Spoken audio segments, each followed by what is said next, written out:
Hey guys, I'm still getting over being sick, so my voice in this video isn't going to be the best. And finally, my recording scenario wasn't the best. I do have a little more background noise than I would normally like in some parts, but it shouldn't be too bad.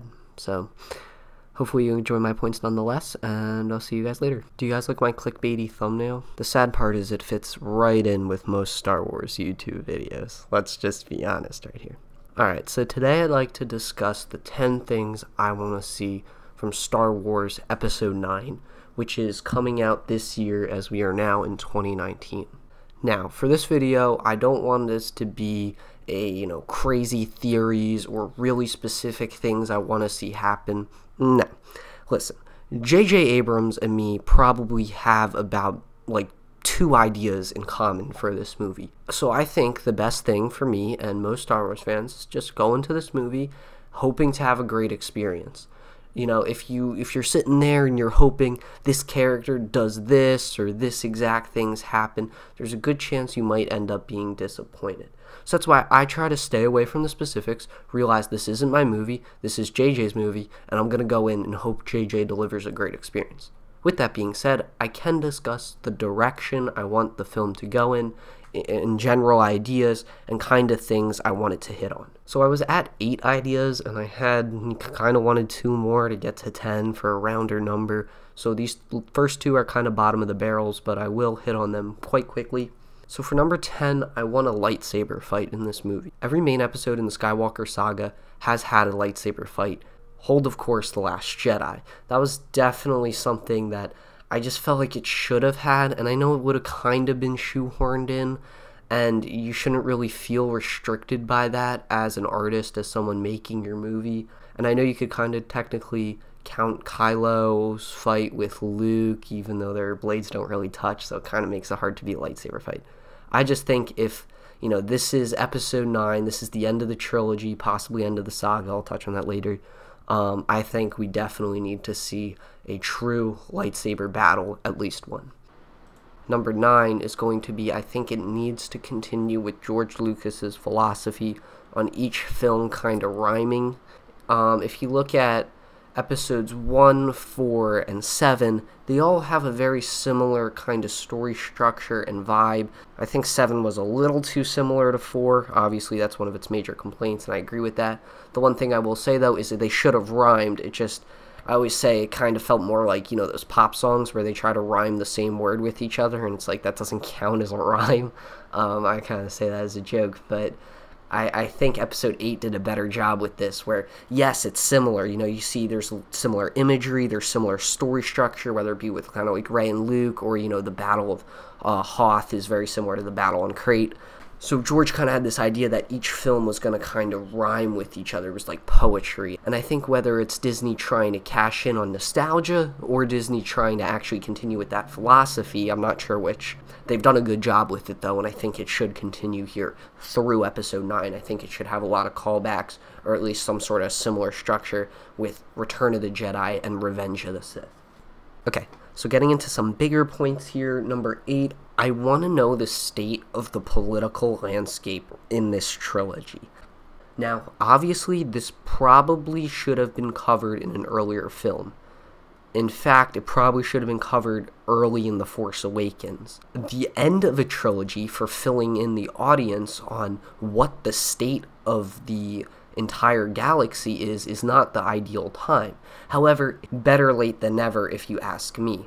I think Disney wanted to avoid any political talk going into The Force Awakens because it was a common grievance brought up with the prequels, right? Especially The Phantom Menace. However, with the first 2 trilogies, it was clear the political landscape of the galaxy, and it was clear what we were fighting for. In the original trilogy, one shot was all it took to show the, Empire as this upper hand, and the rebels are trying to overcome this oppressive government, but obviously are economically and in terms of power, numbers, and technology outmatched. In the prequel trilogy, it was very clear that there was a republic And because, you know, democracy does have its issues, and I'm not a communist, I'm just saying that, you know, obviously, especially when there's, you know, thousands of star systems trying to make decisions, nothing really gets done. I mean, hell, you look at the American government right now, nothing gets done, and we're, what, 50 states? Imagine thousands of, like, different races and star systems. So obviously it didn't work out. And then you had the separatist movement, and there was a lot of gray areas where, you know, are the separatists the good guys? Are the Republic the good guys? Are the Jedi even good? So there was that, a lot of gray areas, but it was very clear to the audience what we were fighting for, who had the upper hand, who was technologically more in power, what was everyone fighting for. If you look at the newest trilogy, I don't really get that feeling. I mean, it was assumed at the end of Return of the Jedi that the good guys won and we were restoring power. And even The Force Awakens opens up saying the First Order, which was built from the ashes of the Empire. So how do they have a more technologically advanced superweapon, and then that destroys the Republic? I mean, it destroyed 5 planets. That couldn't be the entire Republic, right? But in The Last Jedi, it definitely feels more like we're rebels, and it kind of felt that way in The Force Awakens, and I don't know what the hell's going on. And I would really just like to know what's the state of the galaxy and kind of how we got here. How did we go from 6 to 7? How did we go from overthrowing the Emperor and, you know, having celebrations on every planet and kind of being like, yeah, we won, to basically the same state fighting the same battle 30 plus years later? I think that has to be explored and explained to the audience so we actually gain a better understanding of what we're fighting for. That way, when we achieve what we're fighting for, it actually makes sense and makes us feel like we were overcoming something, as opposed to, wait, we didn't already have that. So now I'm going to move on to the elephant in the room, which is The Last Jedi. And I've touched on it a little bit on this channel, and I've also kind of mentioned it in this video, but not really my thoughts on it. Now I'm going to try to word this in a way that half of the viewers here don't click off. So I'm going to simultaneously reveal number 7 along with my thoughts on the movie. I really like The Last Jedi, but number 7 is, I think it's okay to retcon some things going into episode 9. I really love the movie, guys. I think it did a great job in a variety of ways that I could touch on, but this isn't a review of that. With that being said, I think there's some things that it can take back. And by retcon, I don't mean it can take things back literally, but it can do some things to improve upon episode 8 and fix some grievances people had with it. I kind of talked about this in my Halo Infinite review, where I'm not a fan of Halo 5, but Halo Infinite, the next game coming up, for those of you who don't follow Halo, I was talking about how we're stuck with Halo 5, we have to fix it in Infinite. So I think there's some gimmies right off the bat, right? So I think the Knights of Ren should show up, and I think Snoke's backstory should be explained. I didn't feel like it was necessary in The Last Jedi to stop the film and explain where this villain came from, especially since the surprise factor of having him killed off would have been lessened, I feel like, if it was built up more. It was a very surprising moment. But we can explain it. I'm not against hearing Snoke's backstory. I was just, didn't feel like it was necessary in that film, in that storyline. But it could be explained here in episode 9. Definitely we should see the Knights of Ren. I think that would be great. Rey's parents is a little harder for me. I think they could get away with it. It wouldn't be officially retconning anything. With that being said, I think it would detract from one of the themes presented in The Last Jedi. So that one's a little harder for me. But there's things like that. Things that weren't necessarily explained that you could explain, right? Like Yoda using the lightning, the Force to bring the lightning down and destroy the tree. Some people had issues with that, saying, well, can Force ghosts use Jedi powers? It's like, I don't think that's what the point was. But it could be explained in this film. I think there's ways of kind of fixing some grievances. And I think one of the reasons people dislike The Last Jedi, one of the reasons people didn't really like Empire when it came out, is because it's this awkward spot in the storyline where you can feel like you don't really know what's happening. The journey's underway and we're getting there, but sometimes because you don't have the full picture, you can't really appreciate the painting, if that makes sense. If you have the background and the finer details, you can't really appreciate it. But once that's all filled in, it makes more sense, and you get what the whole point of it was, and you can appreciate it more. Because I want The Last Jedi haters to maybe go back and realize some of the good things that were on offer there. And if things like Snoke's backstory not being explained were major detractors to you, then that can be fixed. That's something we can fix going into episode 9. And yeah, it will be kind of annoying for people that were like, oh yes, JJ cleaned up, that Rian Johnson's mess for doing things like that. But that's a small price to pay to get people back on board with the movie, and maybe, some of the things that were bad about it being fixed for them, some of their grievances being amended, will allow them to appreciate episode 8 a little more. Okay, so number 6 is kind of something I already touched on, but I'm going to kind of further embellish it, and that is the idea that this has to be a continuation of episode 8. Obviously, it takes place a year later, I think it's been reported, and that's good. There definitely should be a little time. I would have probably done a little more time, but a year is fine. I'm good with it. But I don't want this to feel like episode 7, something that messes everything up in the middle, and then episode 9. And it's like episode 8 never happened. I think it has to continue along with some of the themes and ideas presented in episode 8. It's a piece of the saga, it's a piece of the story, and I think to make it flow better, to make everything kind of a more smooth story, JJ has to realize that whatever you're setting up in episode 7 might not be the direction Rian Johnson took it. And that's okay. He can still use some of the things maybe he had ideas for, but maybe other things he has to realize don't really make sense in this story, and kind of mold his story around episode 7. I really didn't like this idea of switching directors partway and then switching back to the old director. I was okay when it was 3 different directors. I think assuming someone's kind of manning the ship, which is another issue with Star Wars, is, it could be a smooth ride, right? Like, if you look at the original trilogy, it had 3 different directors, but George Lucas was kind of the guy guiding everything. So I feel like that could have worked here with the sequel trilogy. Maybe JJ and Kathleen Kennedy were kind of the story leads manning the ship, and you had JJ's film, Ryan's film, and then Colin Trevorrow was originally supposed to do episode 9, and now we're getting JJ back. So I'm worried episode 8 won't really fit as well. But I think the key takeaway here is it has to realize it should continue on with episode 8, but that doesn't mean it can't fix some things from episode 8. So those last 2 kind of went together. And number 5 is also kind of in a similar vein, and that is it should relate back to the prequels. Disney has been allergic to the prequels, and we've seen this from the get-go.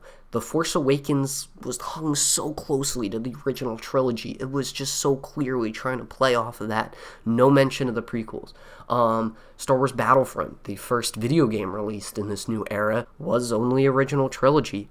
And then when Star Wars Battlefront 2 came out, they said, fine, we'll add prequel stuff. It was only like 2 or 3 maps at launch. It wasn't until people were like, no, we actually want prequel content, that they went back and actually kind of focused a little more on that. And outside of like a cameo in Rogue One, that was really it, which is one of the reasons I actually did like The Last Jedi, is I think it took some of the themes about the Jedi having this, excessive pride and hubris, and the fact of failing as teachers, right? Those were some major ideas and themes presented in the prequel trilogy, so bringing those back into The Last Jedi made it feel more like a whole saga, right? Because I'm going to touch on this more later, but it's a 9-film saga, so episode 9 really has to have some of that prequel ideas and characters, and I think, Force Ghost Anakin, Force Ghost Obi-Wan, Force Ghost Qui-Gon, there's really some options here, and nobody's more important here than Darth Vader. The original 6 films were the rise and fall of Anakin Skywalker, and he just really hasn't played a big enough role in this new trilogy, and it's frustrating because I feel like he should be a bigger role here, that this is his story, and clearly we've moved past his main role in the story, but I think if episode 9 can incorporate him some way, it would really help smooth things over and make it feel less like the 6 Star Wars movies and those 3 Disney cash-ins. And I really don't want to look back at the Disney era and kind of say, it wasn't really Star Wars. I want this 9-film saga, and I think bringing in the prequel lovers, bringing in the Last Jedi lovers, and helping out the Last Jedi haters, all in this film could really go to just strengthening the saga as a whole. So number 4 is the balance of the Force. Now this is my idea for the title.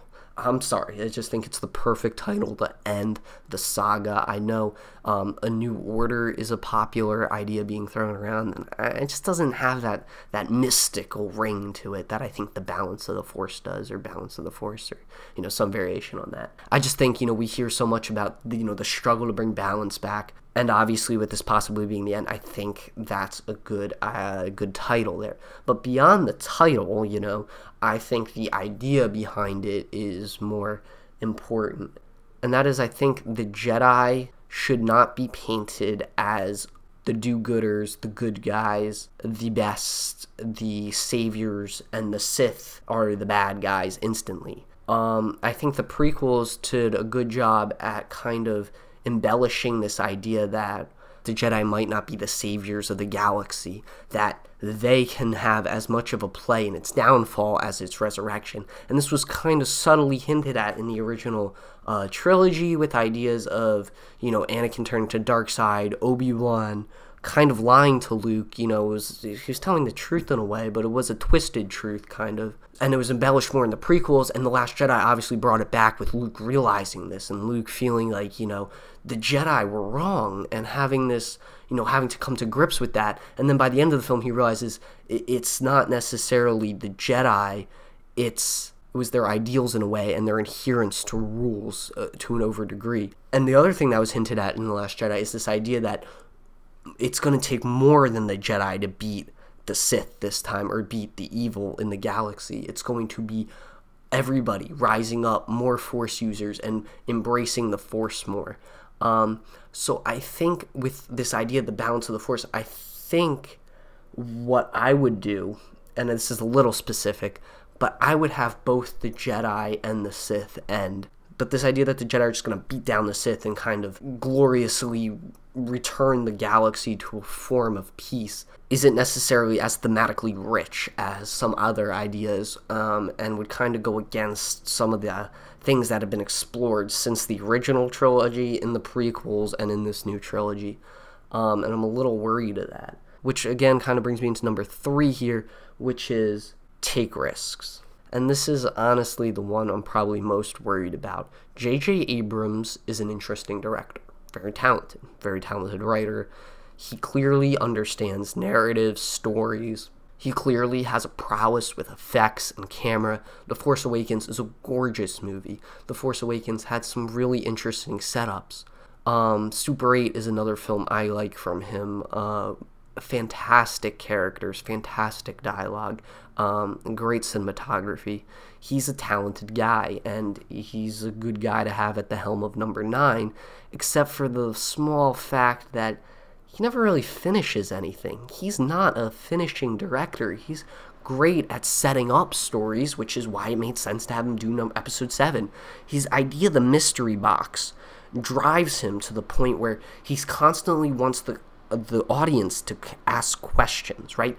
He's constantly revealing another question as he answers the one before. So you're constantly in the state of what's going to happen next, which is good for a start, but in finishing, you kind of have to close all those questions and kind of have an idea of where you want to go. And even he admits at times that he doesn't know where he wants to go, which worries me a little. I'm a big believer in, you know, the artist keeping the end in mind, because the end is often where it becomes clear what the theme is. What's the point of everything? What is the audience supposed to learn and take away? What is the message? And if you're setting up a story and you don't know where it's going, how are you supposed to say anything? How is there supposed to be a big ending? And the other problem with JJ is he isn't great at taking big risks, and he doesn't strike me as, I don't want to say the most creative person, but I kind of do. And what I mean by this is a lot of his work is either based in other franchises or kind of as homages to other works. Super 8 is an homage to like the Spielberg, E.T. kind of sci-fi from the 80s, kind of like the Goonies, stuff like that, with those, you know, classic kid adventure stories that were so popular and so good from the 80s. And, you know, he made Star Trek films, which is obviously based off Star Trek. Star Wars, The Force Awakens was another Star Wars movie, and frankly, it is by far the least creative Star Wars movie, which isn't necessarily bad. It's a fun movie. I'm just saying, for the finale, I want a movie that wows me. I want a movie that goes in so many different directions and has so many surprises up its sleeve, because the one thing everyone can agree on is no one knows what's happening in episode 9 right now. Like it or not, Rian Johnson has set us up for a film where we have no idea what's going to happen. Rey could turn to the dark side. Kylo Ren could turn back to the light side. We don't even really know who the main villain is, which some would call a bad thing, but I think it's an interesting thing. Is Kylo going to take a step up and be that main antagonist? Is Rey secretly been the whole antagonist? Because if you look at their backstories, Kylo Ren has a hero's backstory, while Rey has a villain's backstory when you really break him down, and I could do that, but this video is long enough. So there's a lot of directions they could go here. You know, obviously there's, you know, Lando's coming back, there's Luke's Force Ghost is coming back, there's rumblings of possibly, you know, as we talked about, a prequel Jedi coming back. There's so many ways they could go with this. How is it going to end? And obviously I think the good is going to triumph the evil, because that would kind of be a poor ending to a 9-part story if the whole point is to bring peace back to the galaxy and they don't do it in the end. But everything is kind of on the table right now, and that's exciting, except for the fact that J.J. Abrams is at the helm, and we're coming off the most risk-taking film in the Disney era. The risks were not well received overall, and mixed is being generous. There was a lot of backlash, and financially it showed up in Solo, and I would not be surprised if Disney just played it completely safe with this film. It might be the reason JJ's back at the helm instead of Colin Trevorrow. They might be erring away from the idea of taking any major risks. End it cleanly and safely, which scares me a little, because the one thing that Star Wars has never had is that really amazing ending. Revenge of the Sith did a good job with the prequels, but I mean, since its inception, Return of the Jedi has been the end of the saga, right? And it was a very safe film, which, and I'm a big fan of it, I just think it wasn't the Return of the King of Star Wars, right? It wasn't this bombastic, epic, you know, heartbreaking, thematically rich story. It was kind of like, hooray, we triumphed over evil, we defeated another Death Star, and the whole Darth Vader returning back to the good was nice, especially with the setup of the prequels. But it just was never that boom ending, and we have another shot at that, right? That's what this trilogy has given us, another chance to create a really great cap on this story, a really great ending. And I'm just afraid that JJ and Disney are going to play it really safe and not take any risks, and kind of just have Rey do good and Kylo turn back to the light and defeat the First Order and restore peace to the galaxy. But we will see. So we got 2 more here. Number 2 is going to be The End. While I question whether George really always planned on it being a 9-film saga, I think he might have had them in the back of his head, but I think he went with A New Hope, or the original Star Wars, and I don't really think he had any plans on making a sequel. How I'm probably sure he was surprised that film didn't tank, and in fact became a cultural icon. And then he kind of put together the rest of his film, kind of cemented his thoughts on him.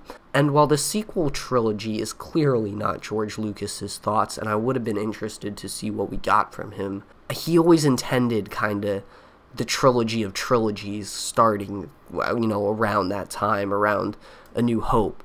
And I think it should be that way. I think the original trilogy being the middle chapter, the prequels being the before, and the sequel trilogy being the end is a very rich idea, and I'm just very much someone that likes stories with a beginning, middle, and an end, and I hate this in our modern culture that there's this idea that the last means it's over, right? That, oh no, you want to kill Star Wars, you hate Star Wars? No, I think it's time for the Skywalker Saga to end. I think Episode 9 should be the last film with an episode title. I'm okay with some, anthology films. I think Disney's overdoing it. I think they're handing out, you know, trilogies left and right to every director or writer they can get. and it's kind of nauseating.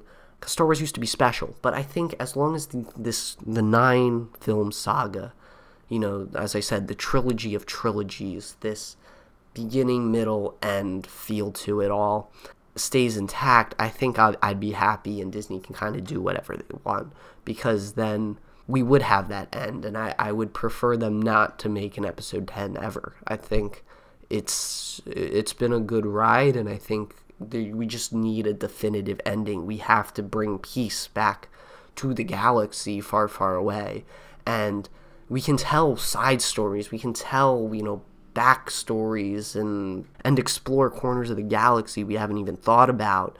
It just reminds me of like J.R.R. Tolkien in his Lord of the Rings. When he finished the trilogy and it was very popular, he thought about writing a sequel about Aragorn's son and how Sauron came back.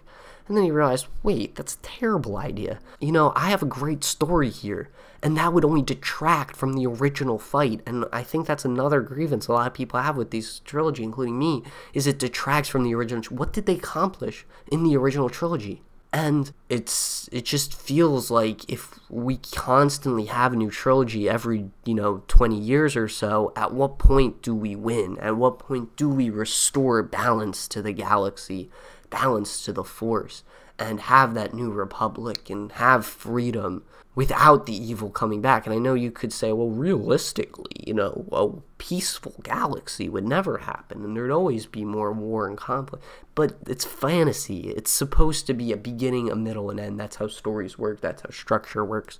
And I think having that end, finally having an end to grasp onto, and keeping it that way, is the best thing Star Wars can do.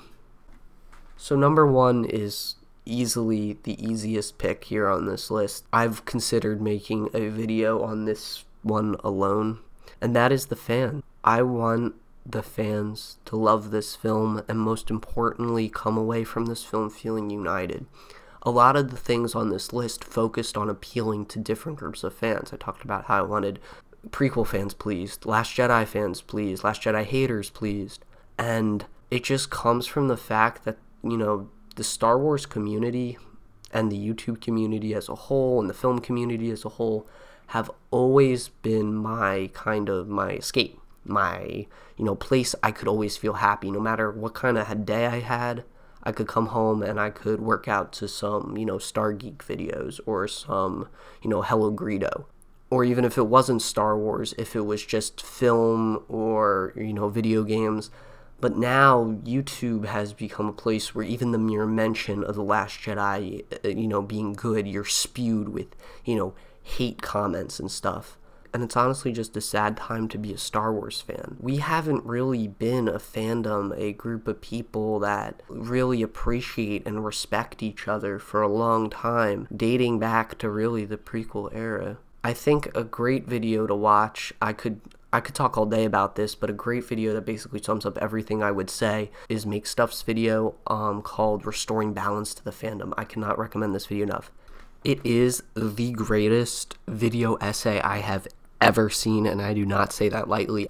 So I can just not recommend it enough. I could talk about the fans all day, but he basically sums up everything I want to see. And you might be saying, what does this have to do with episode 9? That doesn't really have anything to do with the movie. And it's true, it is kind of a cop-out. It's nothing I want to see from the movie, more as a result of the movie. Just to prove how much it means, the fandom means to me, I think if I go into episode 9 and I come out and I hate it, and, I feel like it ruined my childhood, and I destroy my Christmas tree, talking about how much I hate it, and I go on YouTube afterwards, and I see everyone talking about how much they loved it, people that said they were off the Star Wars bandwagon are back on, and people are going back and giving other films a chance. Maybe they appreciate the prequels more, maybe they appreciate The Last Jedi more, maybe they appreciate Return of the Jedi more.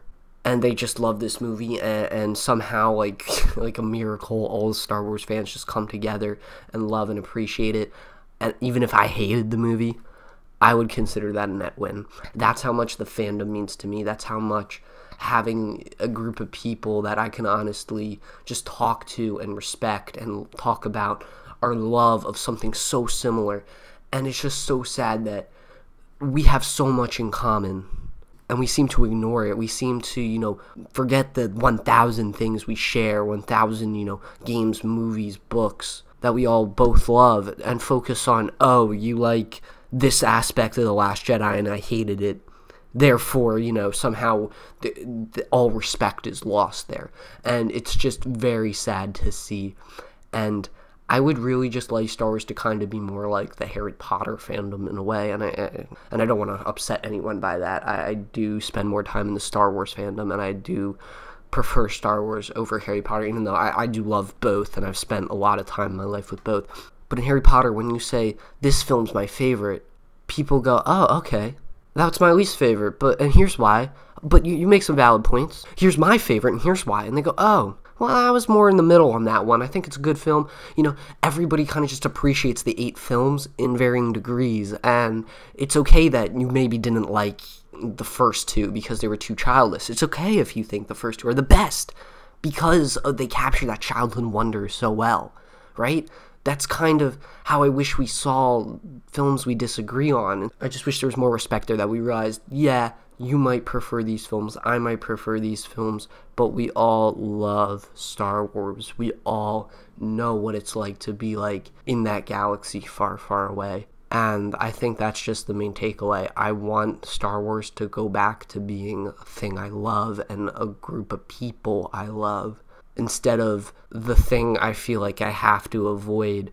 And, no matter how hard I try sometimes, you just watch my top 10 best movies of the year, and, they mention The Last Jedi maybe, and then comments are, that, or, top 10 most disappointing things of the movies of the year, Last Jedi, and, the comments just go off.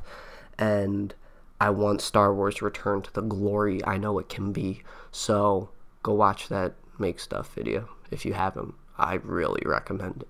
And with that, those are the top 10 things I want to see from this upcoming film. I know this video was a lot longer than I kind of wanted it to be, but I haven't really talked about Star Wars on this channel, so this was a great opportunity for me to kind of just get some of my thoughts out there. One day I will break down each Star Wars movie, along with a bunch of other movies on this channel. I'm just not really at that point where I want to do that yet. But thank you for watching, if you're still watching, and I hope you enjoy the rest of your day or whatever you're doing. And here's to episode 9 being the film we all know it can be. May the Force be with you.